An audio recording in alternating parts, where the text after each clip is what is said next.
Hello students, मैं अमित सिंह और आज हम पढ़ेंगे क्लास 11 का West Bengal board 5th chapter citizenship.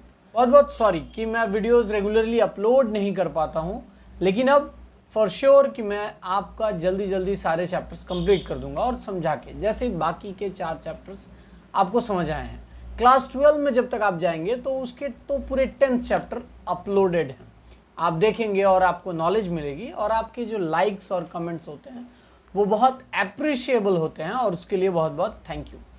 आपकी मदद से मैं 3000 सब्सक्राइबर के आसपास हूं और अगर आप चाहें तो अपने स्कूल बडीज के साथ और भी ज़्यादा रूप से शेयर कर सकते हैं। Thank you. तो चलते हैं, स्टार्ट करते हैं सिटीजनशिप का 5th चैप्टर और समझाते हैं कि सिटीजनशिप क्या होता है।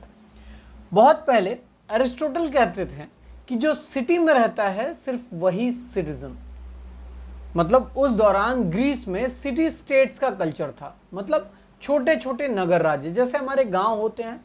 तो शुरुआत में छोटे छोटे नगर राज्य ही थोड़े बहुत डेवलप्ड हुआ करते थे, तो उसे सिटी स्टेट्स कहते थे वहां पे, जैसे स्पार्टा, एथेंस, ये छोटे छोटे नगर राज्य थे जिन्हें सिटी स्टेट्स कहा जाता है। तो उनका कहना था, अरिस्टोटल का कहना था कि जो सिटी में रहता है, सिटी स्टेट्स में रहता है, उसे सिटीजन कहेंगे। लेकिन आज के संदर्भ में ये जो डिफिनीशन है वो थोड़ी इनकम्प्लीट है, क्योंकि आज एक टेरिटरी में रहने वाला, पॉलिटिकल साइंस के भाषा में एक स्टेट में रहने वाला, जिसका ओबीडियंस उस स्टेट के प्रति है, उसे नागरिक कहेंगे। उसके पास अगर वोटिंग अधिकार है, उसके पेरेंट्स अगर उसी टेरिटरी के, उसी स्टेट के निवासी हैं और उसका जन्म स्थान वहाँ है, तो उसे उस राज्य का सिटीजन कहेंगे। सिटीजन बनना बहुत जरूरी है। आज के ज़माने में हम आदिवासी की तरह घूम घूम के नहीं रह सकते, भटक के नहीं रह सकते। तो किसी एक स्टेट का हमें नागरिक बनना बहुत ज़रूरी है, क्योंकि स्टेट जो है वो हमें प्रोटेक्शन देता है, स्टेट हमें अधिकार देता है। अगर राज्य न होता तो ना ही इलॉन मस्क, ना ही अंबानी और ना ही अडानी ये इतने अमीर नहीं होते, क्योंकि इनको कोई ना कोई लूट लेता। अगर राज्य है और ये राज्य के नागरिक हैं, जिस देश के हैं ये, तो वो उन्हें प्रोटेक्ट करता है। इसीलिए हमें एक राज्य का नागरिक होना चाहिए। अगर आपको जानना है कि अगर आप नागरिक ना हैं तो आपको क्या नुकसान होगा, तो उनसे पूछें जो रिफ्यूजी हैं, जो बॉर्डर एरियाज में घूम रहे हैं। नहीं वो देश उनको अपना रहा है, ना ये देश अपना रहा है, वो किसी के भी नागरिक नहीं है, तो कहीं नहीं रह सकते।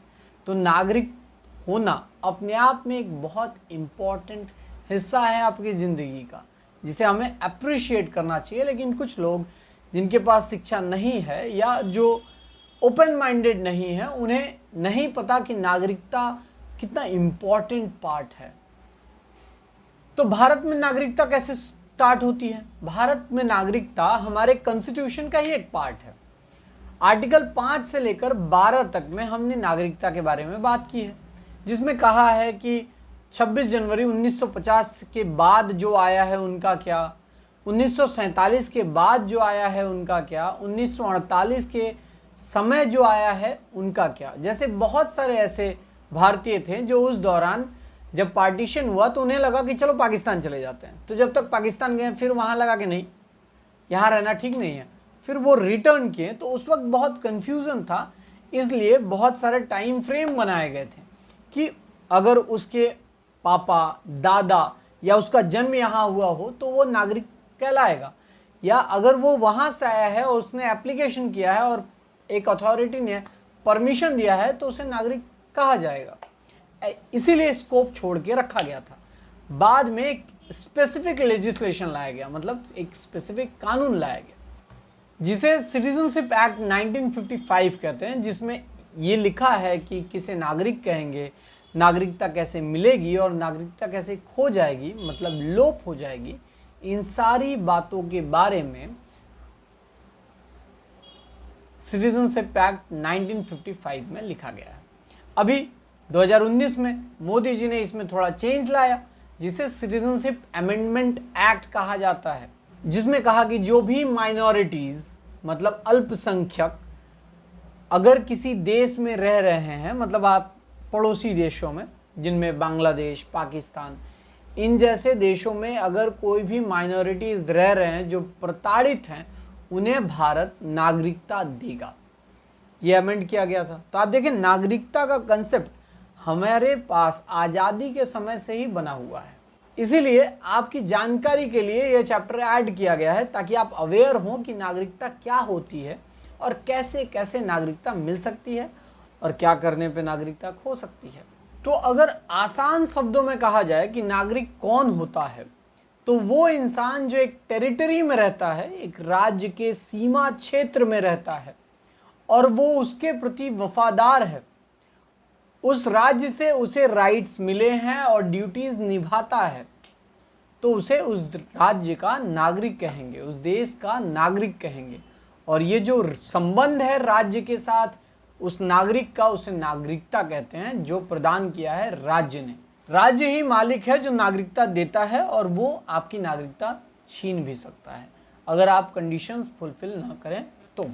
अब यहाँ पे कुछ वर्ड्स हैं जो हमें समझने होंगे। Citizen, alien, national, subjects. Citizen तो मैंने बताया, एलियन मतलब फॉरेनर्स। जैसे हमारे देश में कोई फॉरेनर आए तो क्या उसका कोई अधिकार नहीं है? उसका अधिकार है सर।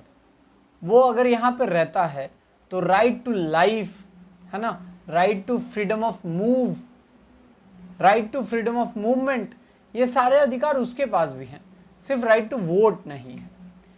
टैक्स तो वो भी पे करता है इनडायरेक्टली, लेकिन राइट टू वोट नहीं है। तो एक सिटीजन और एलियन में बहुत अंतर है। जैसे हमारे 6 फंडामेंटल राइट्स है ना, वो 6 के 6 पूरे रूप में एक भारतीय नागरिक को अवेलेबल होगा, लेकिन एक एलियन या फॉरेनर को पूरे रूप में अवेलेबल नहीं होगा।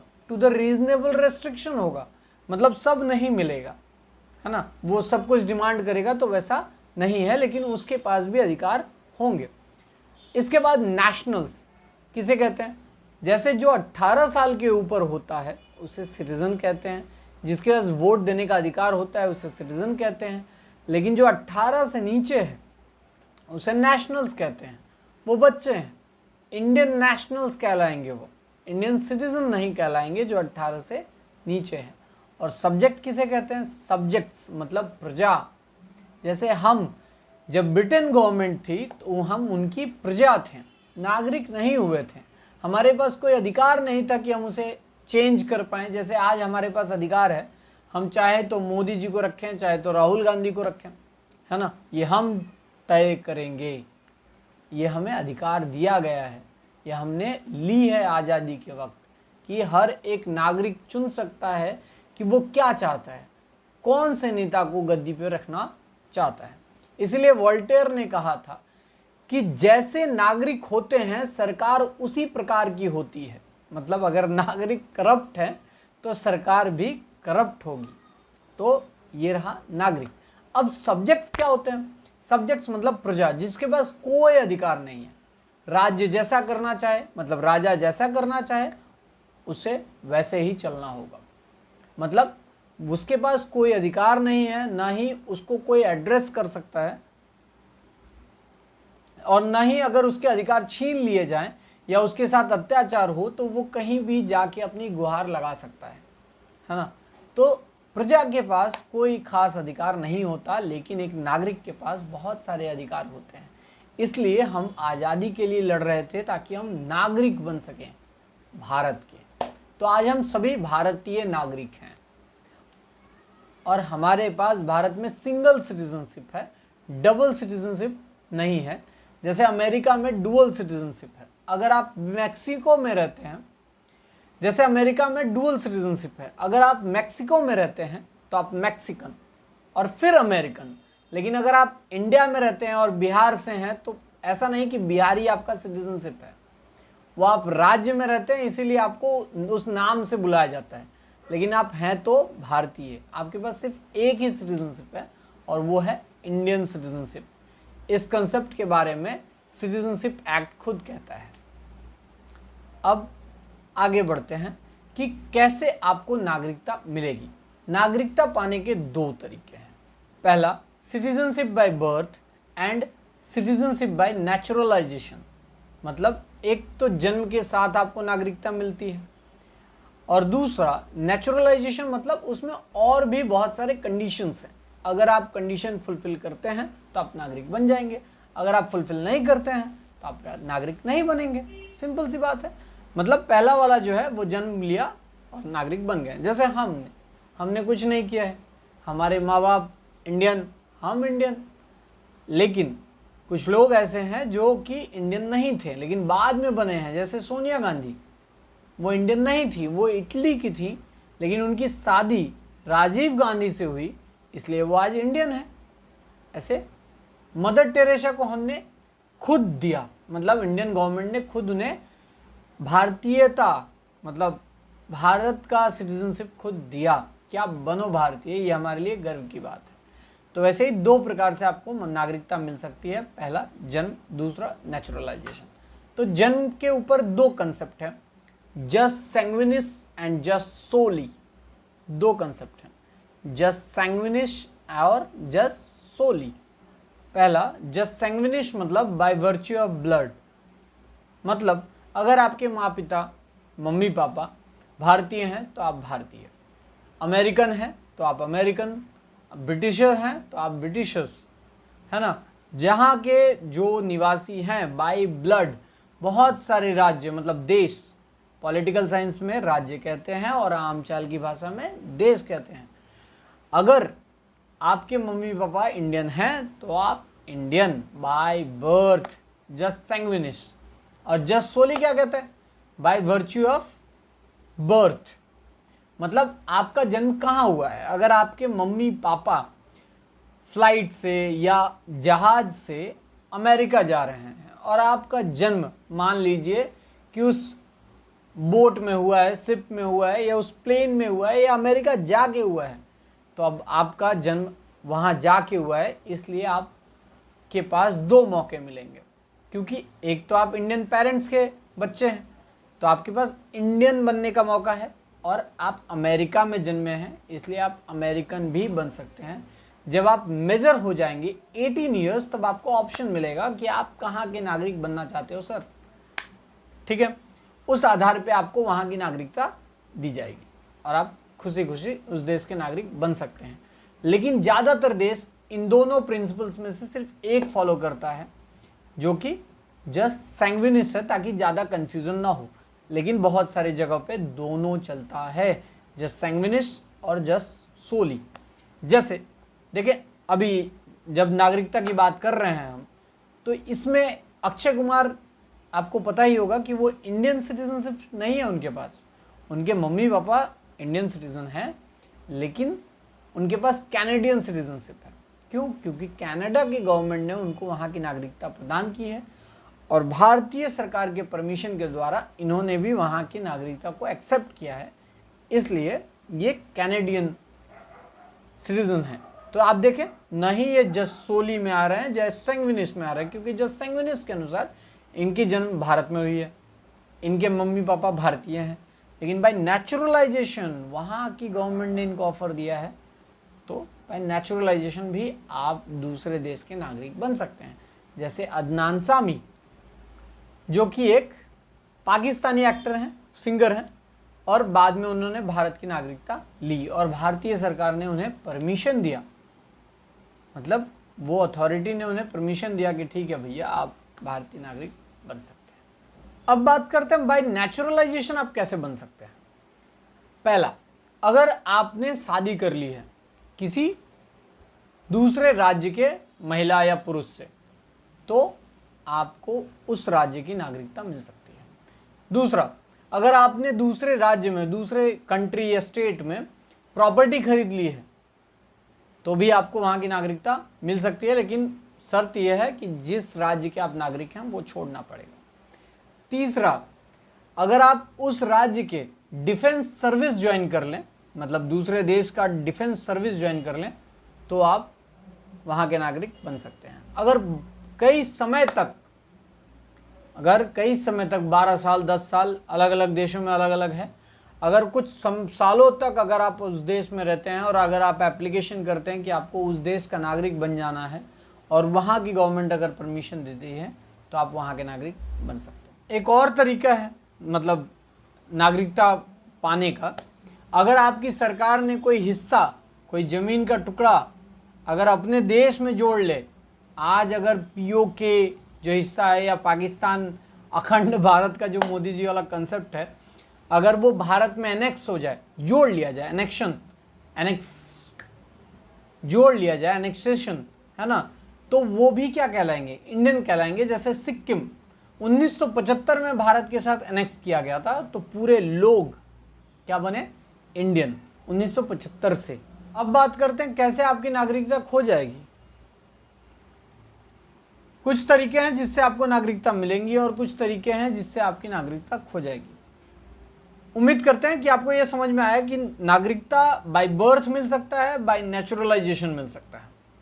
अब बात करते हैं कि नागरिकता आपकी कैसे खो सकती है। नागरिकता खो सकती है अगर आप किसी दूसरे राज्य के पुरुष से शादी कर लें तो आपकी नागरिकता चली जाएगी। अगर आप छोड़ना चाहें कि हमको उस देश का नागरिकता अपना लेना है, तो जिस देश में आप रहते हैं उस देश की नागरिकता खत्म। अगर वॉर के वक्त कोई सैनिक भाग जाता है और दूसरे देश में जाके मिल जाता है तो उसकी नागरिकता खत्म हो जाएगी। अगर कोई इंसान जॉब के सिलसिले में दूसरे देश का डिफेंस सर्विस ज्वाइन कर लेता है तो उसकी नागरिकता खत्म हो जाएगी। अगर कोई इंसान दूसरे देश द्वारा दिया नागरिकता अपना लेता है, जैसे अक्षय कुमार, तो नागरिकता। अगर किसी देश द्वारा कोई टाइटल, ऑनर, सम्मान, पद दिया जाता है किसी इंसान को और बिना सरकार के परमिशन के अगर वो कोई अपना लेता है तो उसकी नागरिकता छीन जाएगी, ले ली जाएगी। सर अगर कोई चाहे कि वो अपनी नागरिकता खुद सरेंडर कर दे तो वो भी कर सकता है। जैसे प्रियंका चोपड़ा की शादी निक जोनस से हुई है, तो प्रियंका चोपड़ा आराम से निक जोनस की नागरिकता, निक जोनस जिस देश के हैं उस देश की नागरिकता अपना सकते हैं। सेम सानिया मिर्जा शोएब मलिक से शादी हुई है, तो शोएब मलिक पाकिस्तान के हैं, तो अगर सानिया मिर्जा चाहें वहाँ की नागरिकता लेना तो ले सकते हैं। उन्हें भारतीय नागरिकता सरेंडर करना होगा और उस देश की नागरिकता लेनी होगी। नागरिकता छोड़ना और लेना एक पर्सनल विषय है जिसमें कोई और इंटरफेयर नहीं कर सकता, जबरदस्ती नहीं कर सकता। प्रियंका चोपड़ा और सानिया मिर्जा ने सिर्फ शादी की है एक दूसरे देश के लड़कों से, है ना, लेकिन अपनी नागरिकता नहीं छोड़ी है। और जबरदस्ती आप किसी की नागरिकता नहीं छुड़वा सकते क्योंकि नागरिकता बाय बर्थ मिली है। और अगर आपने चोरी से, चीटिंग से भारत का नागरिकता ली है तो वो छिन जाएगी।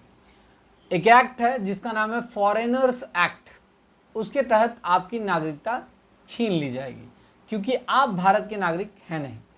आप घुसे हैं और नकली आधार कार्ड बना लिया है, वोटर आईडी कार्ड बना लिया है, तो आप भारत के नागरिक बन नहीं जाते। अगर पकड़ा गया, साबित होता है, तो आपको पनिशमेंट दी जाएगी और आप इस देश के नागरिक नहीं रहेंगे, नागरिकता छीन ली जाएगी।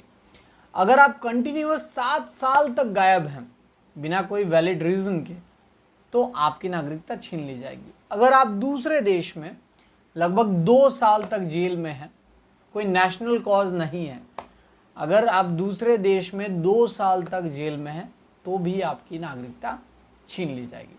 तो इस चैप्टर में बस ये है कि नागरिकता कैसे मिलेगी और कैसे छीन ली जाएगी, नागरिकता क्या होता है, नागरिकता कौन कौन से एक्ट में आता है। जैसे नागरिकता पाने को कहते हैं एक्विजिशन, खो जाने को कहते हैं लॉस। ठीक, तो इस चैप्टर में यही है। एमवी पायले ने कहा था, the Indian citizenship act on the whole is one of the most liberal enactments of its kind anywhere. MV Pylee ने कहा था कि सबसे ज्यादा लिबरल अगर सिटीजनशिप एक्ट कुछ है तो भारत का है। भारत में अगर आप लगातार 4 साल रहें, यहाँ की भाषा आपको आती है और अगर आप एप्लीकेशन करें तो आपको नागरिकता मिल सकती है।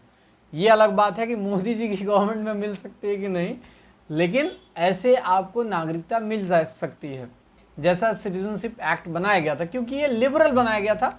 हम विश्वास करते हैं कि हम अतिथि जो होता है भगवान होता है ना, तो हमने इस कंसेप्ट में ये बनाया था। लेकिन इसका मतलब ये भी नहीं कि अपनी प्रॉपर्टी दूसरों को दखल करने दें, क्योंकि अपनी जनसंख्या खुद 135 करोड़ है, ये भी चलनी चाहिए। इतने नागरिक है और कितने नागरिक चाहिए? अगर आप दूसरों को भी नागरिक बनाते जाएंगे तो आपके देश के जो नागरिक हैं उनके साथ ये एक अनफेयर डीलिंग होगा। उम्मीद है आपको ये चैप्टर समझ में आया हो। बाकी के जो चैप्टर्स हैं वो मैं जल्द ही वीडियो बना के कंप्लीट कर दूंगा। Thank you.